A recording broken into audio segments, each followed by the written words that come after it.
Welcome back to Cooking with Hennessy, and we are on day 21 of our 25 days of Cookmas and part 2 of our Christmas side. So we're going to jump right in and get started making some good old candied yams. So the first thing we're going to do is take our sweet potatoes and peel them. And of course, everybody makes theirs differently, especially when it comes to the shape and sizes.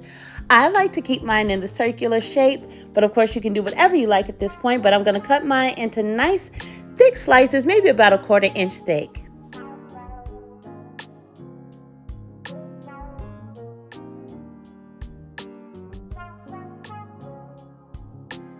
Once your sweet potatoes are all cut up, place them in a bowl and rinse them under some cool water until we're ready to use them. Then we're going to get started on that nice candy syrup that we love so much.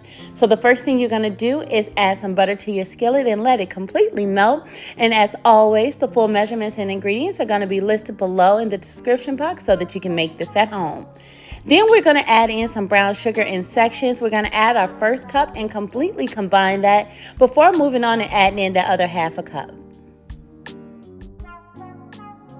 Next up, we're going to add 2 special ingredients. The first one being some Grand Marnier. Something about that orange liqueur amps up this flavor, and then y'all, Hennessy. Now, don't knock it before you try it. We're not trying to get nobody drunk on Christmas, but in case you are, go ahead, add a little bit more, okay? Then you're going to add in just a touch of some maple syrup, some cinnamon, and nutmeg. Stir those until they are well combined, and then you're going to add in your vanilla extract, and then your very last ingredient is going to be a cup of regular sugar. You're going to stir that and combine it until you get this caramel texture like consistency, and then you're going to go ahead and add in your sweet potatoes.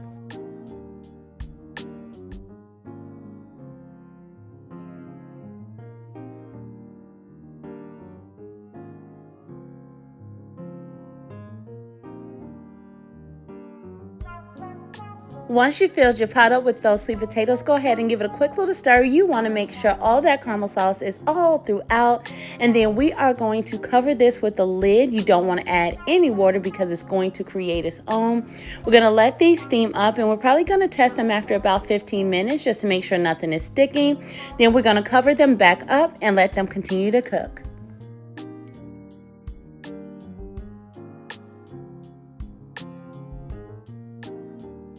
After about 40 minutes of cooking, you want to go ahead and test them and make sure they're all done. So you're just going to use your fork to poke through and make sure they're nice and tender. And once they are, go ahead and pull them out, but leave that sauce in that pot. Now, I like my candied yam sauce a lot thicker, so we're going to let it continue to cook until it reduces down. And once you get to the consistency that you like, go ahead and pour all that caramel syrupiness over your yams, and I'm telling you, you got yourself some good eating. So as always, I enjoyed. I hope y'all did too. And don't forget, all the links to my recipes, my cookbooks, and even my new seasoning line is below in the description box, along with all of my social media so that you guys can follow me. And until next time, bye y'all.